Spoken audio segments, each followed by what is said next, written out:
na kami dito nagwi-witness kami na hindi nyo sinasalansang o nililibadura yung mga ginagawa nyo. Kasi kasalanan yun pambihira. Hindi naman kami Nakakasalaan din na tanga. mag-accuse. Tsaka hindi kami mga tanga para kami, ano magigain namin, di ba? Ano magigain natin? O, tayo na lang, o. Ano magigain natin? Yun na nga bro ang Oh. inaasahan namin sa inyo. Yung dahil Oh. level-minded kayo, hindi kayo kasama sa Ay, hindi objective pwedeng view. mangyari yun. Hindi Objective mangyayari view yun. kayo. Hindi Meron mangyayari. kayong, kasi meron kayong objective view, kumbaga, which is baka kami ano lang, nakala namin, ano pa naman sir, yung Hindi. pala ano na.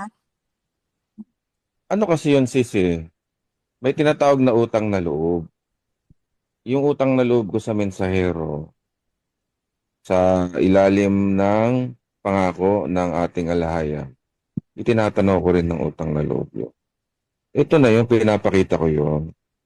Kasi bilang katulad ni Moises na sinagip, dahil ginamit siya ng Yahweh Dasan para sagipin ang mga Israelita. Ganun din ako. Ganun din ang pagtanaw ko sa ating Abay Yahweh at King Yahweh siya. Sa pagrespeto ko sa mensahero, tinatanaw ko yun ng utang na loob.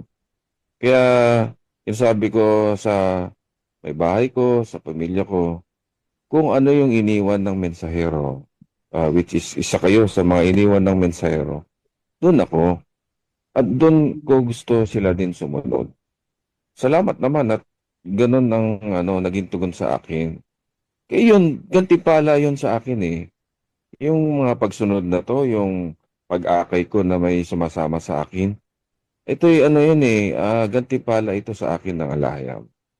Tinuturing ko yun na malaking reward. Kaya nawa, yung sila din, mag-ano rin, di ba? Sis, pwede mo naman kausapin ang sarili mo, magkaroon ka ng recollection ng sarili mo, di ba? Ano dyan naman yung videos, ano dyan naman ang Q&A. Hindi ka naman siguro maliligaw. Kasi lahat naman ng sinasabi ninyo, at lahat naman ng sinabi ng mensahero, nandoon naman yan sa Torah.